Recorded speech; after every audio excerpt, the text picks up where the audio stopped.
Bonjour, c'est Jules Lavie pour Code Source, le podcast d'actualité du Parisien. Le mouvement de colère des agriculteurs ne semble pas faiblir, avec des opérations de blocage de plusieurs routes près de Paris lancées dans l'après-midi du 29 janvier. Que dénoncent les exploitants? Quelles sont leurs principales revendications? Pourquoi les premières réponses du gouvernement n'ont-elles pas suffi à mettre un terme à cette crise? Quelles en sont les raisons profondes? Code Source fait le point aujourd'hui avec deux journalistes du service économie du Parisien, Enola Richer, reporter, et David Charpentier, chef adjoint de ce service.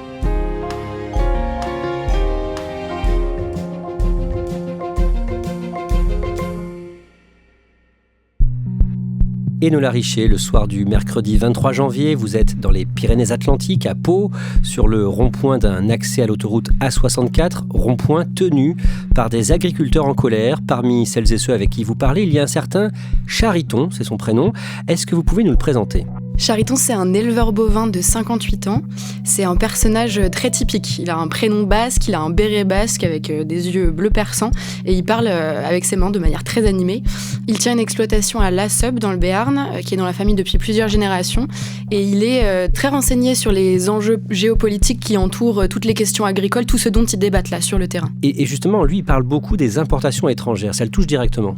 Oui, lui, ça le touche directement puisque ces dernières années, il a dû diviser par 2 le nombre de veaux qu'il élève, parce qu'en fait ça lui rapporte pas assez d'argent de vendre ses veaux. L'une des raisons pour lesquelles il n'arrive pas à vendre ses veaux assez cher, c'est parce que une grande partie de la viande qui est consommée en France, elle a été importée de pays qui sont pas du tout sous le coup des mêmes normes, sous le coup des mêmes contraintes, et donc cette viande-là peut être vendue moins cher, ce qui fait chuter finalement le cours de la viande bovine en France, ce qui fait qu'on ne veut pas lui acheter au prix auquel lui voudrait vendre sa viande. Sans entrer dans le détail, ce soir-là, ces agriculteurs ont beaucoup de raisons différentes d'être en colère, Enola Richer. En fait, il y a des raisons locales et il y a des raisons nationales. Donc chacun expose un petit peu des problématiques différentes. Il y a celles qui englobent tout le pays. On parle par exemple des jachères qui sont imposées, la mise en jachère de 4% des terres qui est imposée pour recevoir des aides de la PAC. On me parle aussi des restrictions sur l'eau, notamment dans le sud pendant les périodes de sécheresse. On me parle des maladies qui sont arrivées, notamment au niveau des élevages bovins et dont les agriculteurs estiment ne pas avoir été protégés. On parle de la honte qui est ressentie également. Ils se sentent un peu jugés comme des pollueurs. Voilà, il y a beaucoup de choses qui se mélangent. Enola Richer, avant de revenir sur ce que vous ont dit ces agriculteurs, on va voir comment on en est arrivé là, avec vous, David Charpentier, et on a choisi de commencer ce podcast en février 2022, quand la Russie de Vladimir Poutine attaque l'Ukraine. Cette guerre, qu'est-ce qu'elle change pour les agriculteurs français ? Elle bouleverse tout l'écosystème agricole et économique français. Elle va se traduire immédiatement par une première chose, à savoir l'augmentation du prix des engrais qui sont fabriqués à partir du gaz, et surtout par solidarité avec l'Ukraine. L'Union européenne décide immédiatement, après l'entrée en guerre, de baisser les droits de douane sur les produits ukrainiens, ce qui entraîne une concurrence assez importante avec les produits français qui sont beaucoup plus chers et donc beaucoup moins intéressants pour les distributeurs. David Charpentier, est-ce que la France importe beaucoup de produits agricoles de pays étrangers ? Oui, quelques exemples. Par exemple, un poulet sur 2 est désormais importé. 20% de nos entrecôtes qu'on mange viennent de l'étranger. Pour les légumes, en fait, il suffit de regarder dans les étals des supermarchés.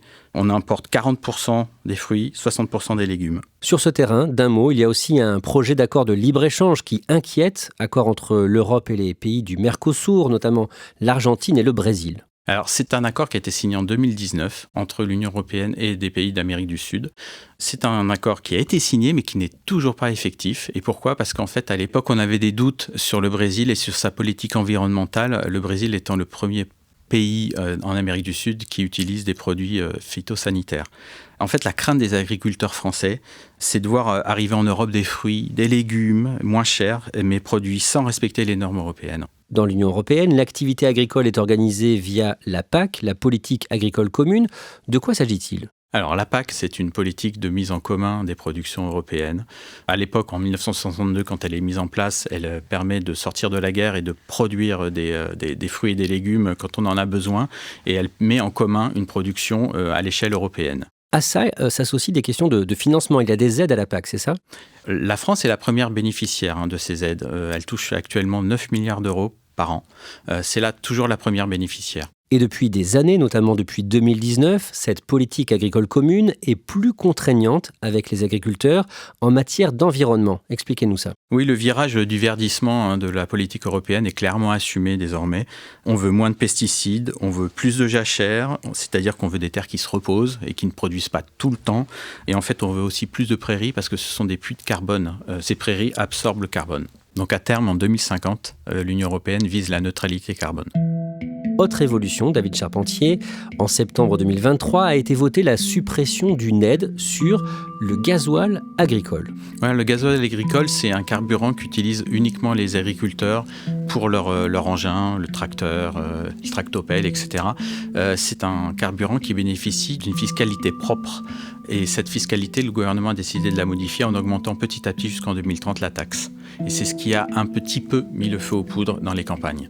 À cela, il faut ajouter les conséquences de l'inflation pour les exploitants agricoles. Concrètement, qu'est-ce qu'ils ont subi, qu'est-ce qu'ils vivent depuis le début de cette montée de l'inflation ? Ils ont des coûts qui augmentent, les engrais qui augmentent, le carburant qui augmente. Et en fait, leurs produits n'arrivent plus à se vendre au prix où ils souhaiteraient et au prix où ils couvriraient tous leurs coûts de production.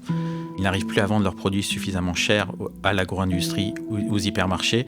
Et en fait, ils se retrouvent à être les dindons de la farce. D'un côté, vous avez les consommateurs qui veulent payer le moins cher possible dans les hypermarchés, donc avoir des prix les plus bas possibles. Et les hypermarchés travaillent à ça. À l'autre bout de la chaîne, vous avez des agriculteurs qui n'arrivent plus à vendre leurs produits à un prix suffisamment élevé. Autre motif d'inquiétude ou de difficulté pour les agriculteurs, ce sont les retraites qui sont de l'ordre de 1 000 € en moyenne par mois d'après la FNSEA.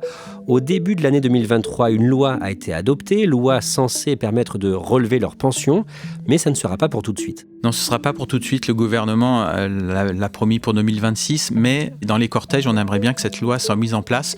En quoi ça consiste ? Ça consiste à calculer la retraite et le niveau de retraite dont on bénéficiera sur les 25 meilleures années et non plus sur une carrière tout entière, ce qui permettrait de mettre de côté les mauvaises années liées aux mauvaises récoltes et de pouvoir bénéficier d'une retraite plus élevée. David Charpentier, à partir de l'automne 2023, beaucoup d'élevages bovins sont touchés par une maladie. Oui, elle s'appelle la maladie hémorragique épizootique.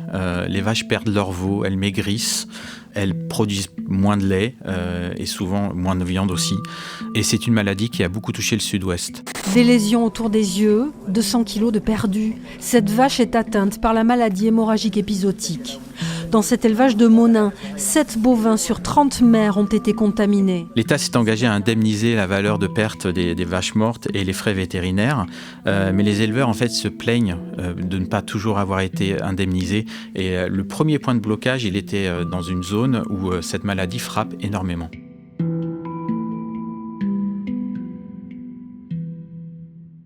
Enola Richer, au mois de novembre, dans plusieurs régions de France, des agriculteurs manifestent leur ras-le-bol de façon symbolique. Oui, pendant plusieurs nuits, des panneaux de signalisation à l'entrée des villages vont être retournés, donc les panneaux avec le nom des villages écrits dessus. C'est une opération qu'ils appellent l'opération « On marche sur la tête ». L'idée, c'est de dénoncer la contradiction entre le retour vers une souveraineté alimentaire en France, qu'avait promis Emmanuel Macron pendant à peu près la période du Covid, qui rentre en contradiction avec ce qu'on leur demande de faire aujourd'hui. David Charpentier, entre décembre 2023 et début janvier 2024, des agriculteurs manifestent leur colère dans plusieurs pays européens. Oui, notamment l'Allemagne. Il y a des milliers de tracteurs en fait, qui vont converger vers la capitale, Berlin, pour protester contre la suppression d'une aide au gasoil. C'est en fait un mouvement qui va essaimer ensuite partout en Europe et on retrouve les mêmes revendications en Espagne, en Roumanie, en Pologne. Le vendredi 19 janvier, des agriculteurs lancent plusieurs actions en France, des points de blocage, notamment sur l'autoroute A64 à Carbonne, près de Toulouse. On ne bougera pas, de toute façon on est décidé. On est des paysans, on est des agriculteurs, on a le cuir qui est épais. Le froid ça ne nous fait rien, on peut attendre très longtemps. À ce moment-là, Emmanuel Macron et Gabriel Attal, le nouveau chef du gouvernement, nommé le 11 janvier, cherchent à se montrer à l'écoute des agriculteurs. Cette colère fait peur à l'exécutif ? Oui, au plus haut point même, Emmanuel Macron s'inquiète. Emmanuel Macron donne des consignes au préfet de recevoir les manifestants. Le Premier ministre se déplace lui-même sur le terrain pour écouter les manifestants. Visiblement, le gouvernement redoute que ce conflit dégénère et donc prend toutes les précautions pour éviter ce type de scénario.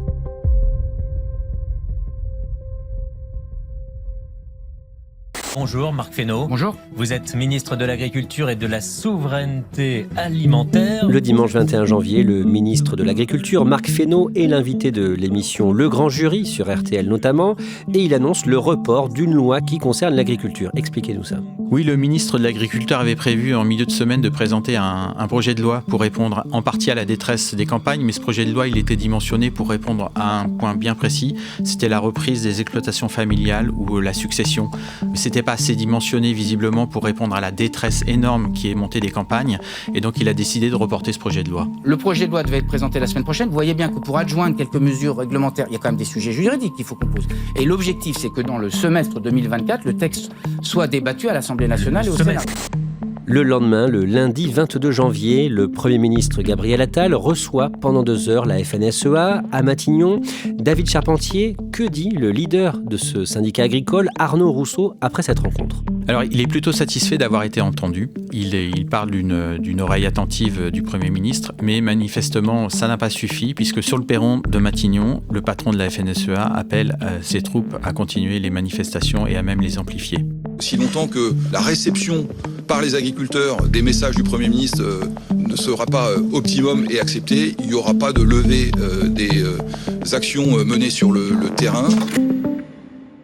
Enola Richer, vous, ce jour-là, vous êtes en Seine-Maritime, près de Rouen, à Catenay, sur l'exploitation d'un éleveur de vaches laitières qui produit également des céréales, et il s'inquiète notamment des contraintes environnementales. C'est ça. En fait, lui, il y a 2 nouvelles normes qui pèsent en particulier sur cet agriculteur, qui s'appliqueront à partir du mois de mai. La première, c'est l'obligation de mettre une partie de ses terres en jachère, c'est-à-dire des terres sur lesquelles on ne peut plus faire paître d'animal, sur lesquelles on ne peut plus rien cultiver. Et la deuxième, c'est une norme qui s'applique région par région. En fait, la région Normandie, ces dernières années, a supprimer trop de prairies sur lesquelles on peut faire paître les animaux pour les transformer en champs sur lesquels on peut cultiver. Et donc là, les agriculteurs vont devoir repasser ces champs en prairies. Et sur une prairie, on peut juste faire paître ses bovins, par exemple, ce qui est beaucoup moins rentable pour les agriculteurs. Et lui, cet éleveur, du coup, il subit ça directement. Oui, il y a plusieurs hectares de ces terres sur lesquelles il ne va plus pouvoir cultiver et donc il va perdre une partie de son chiffre d'affaires. Cet éleveur, Stéphane Donquel, vous dit aussi que beaucoup de ses collègues sont au bord de la faillite. C'est ça, en fait, ils sont déjà dans une situation difficile maintenant. Il y a en plus ces normes-là qui vont venir peser sur leur chiffre d'affaires. Et en face de ça, il y a des charges qui grandissent. Pour eux aussi, l'électricité va augmenter dans peu de temps. Il y a aussi la détaxe des carburants, dont on parlait plus tôt, qui va être supprimée et qui va leur faire dépenser plusieurs milliers d'euros en plus chaque année. Lui me parle par exemple pour son exploitation de 10 000 euros à payer en plus par an, ce qui est énorme. Il me dit que ça fait environ 10% de ce qu'il dégage comme bénéfice après avoir payé ses charges. Le mardi 23 janvier, très tôt le matin à Pamiers dans l'Ariège, ce mouvement de contestation est endeuillé. Une voiture fauche une famille sur un point de blocage. Une agricultrice est tuée, sa fille de 14 ans est hospitalisée, mais elle ne survivra pas à ses blessures. Enola Richer, on en revient au début de cet épisode de Code Source. La nuit du mercredi 24 janvier, vous êtes sur un barrage tenu par des agriculteurs à Pau et l'un des participants, Marc Dupuis, qui est aussi membre de la FNSEA, évoque un effet d'accumulation. Ce qu'il dénonce, c'est pas particulièrement les normes une par une, il dit même les comprendre individuellement ces normes, mais c'est vraiment le fait qu'elles s'empilent. Lui utilise beaucoup le mot de carcan, il me dit que ça participe à étouffer les agriculteurs, donc il y a cet effet d'étouffement, et puis il y a aussi dans un second temps le fait que les agriculteurs doivent tout justifier administrativement, c'est-à-dire que dès qu'ils font un acte sur leur exploitation au quotidien, que ce soit soigner une vache, traiter une parcelle, ils doivent tout déclarer pour pouvoir recevoir les aides de la PAC, et ça leur prend un temps fou. Certains agriculteurs sur le terrain me parlent d'une journée par semaine pour des gens qui travaillent déjà entre 60 heures et 80 heures par semaine, c'est énorme. Un autre manifestant, Jean-Yves, vous dit qu'il a été durement touché par l'épizootie qui frappe depuis septembre une partie des élevages bovins en France. Oui, elle s'appelle la MHE, elle a déjà fait mourir plusieurs de ses bêtes, ou en tout cas tomber malade, et lui estime que l'année prochaine, il aura moitié moins de naissances de veaux à cause de cette maladie. Donc ça va être une perte importante. Mais surtout, il parle d'un sentiment d'abandon parce qu'en fait, cette maladie, elle est arrivée en septembre en France, mais elle était déjà en Espagne avant ça. Et lui me dit, en fait, on l'a vu arriver et personne ne nous a aidés, on n'a rien fait pour l'empêcher, on nous a encore une fois laissé nous débrouiller tout seuls. Dans votre reportage, Enola Richer, vous citez aussi Lucas, 20 ans, qui vient il y a quelques jours à peine de reprendre la ferme de son père qui est parti à la retraite. C'est ça, il l'a reprise en janvier. Ça a l'air d'être un jeune homme très passionné, très heureux de reprendre la ferme de son papa et de faire ce métier-là. Il ne s'imagine pas faire autre chose. Et en même temps, il me raconte la pression sous laquelle il est. Il me dit c'est à moi de faire tenir l'exploitation familiale. Et il me raconte même que son père lui a conseillé de faire autre chose, en fait, de ne pas reprendre cette exploitation ou, à minima, d'avoir un deuxième travail à côté en lui disant « Tu ne gagneras jamais assez en reprenant notre ferme pour vivre ta vie. Donc, à minima, prends un autre travail à côté. » Le vendredi 26 janvier, le Premier ministre Gabriel Attal fait un déplacement en Haute-Garonne dans plusieurs communes.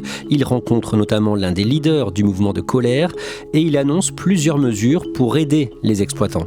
Je suis venu parce que vous avez voulu envoyer un message et je suis venu vous dire que le message, on l'a reçu 5 sur 5, que je vous ai entendu et surtout que maintenant l'enjeu c'est d'y répondre.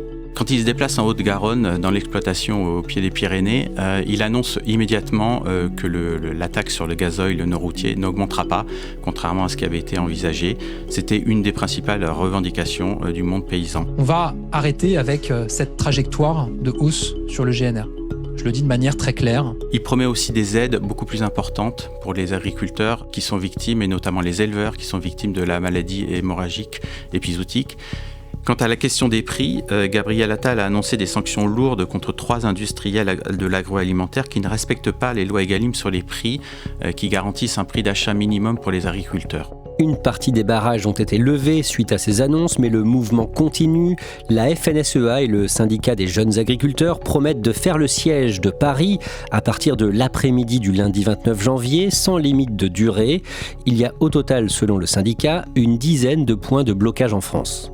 Oui, alors la FNSEA, dès les annonces de Gabriel Attal, a fait savoir qu'elle appelait à poursuivre les blocages, même si certains ont été levés dans la nuit. La semaine qui débute s'annonce décisive pour le mouvement, à la fois pour savoir s'il va s'étendre et à la fois pour le gouvernement s'il va parvenir à répondre à toutes les attentes du monde agricole. David Charpentier, on faisait tout à l'heure l'historique de ce mouvement de colère. Si on prend encore plus de recul, depuis le début des années 2000, le nombre d'agriculteurs en France a très fortement baissé. Oui, il a même été divisé par 2. Ils sont passés de 1 million en 2000 à moins de 400 000 actuellement. Donc c'est vraiment un secteur en disparition complète, avec une autre conséquence sur la taille des exploitations qui ne cesse d'augmenter et la population agricole qui vieillit. Dans 10 ans, la moitié des agriculteurs actuellement en place seront partis à la retraite.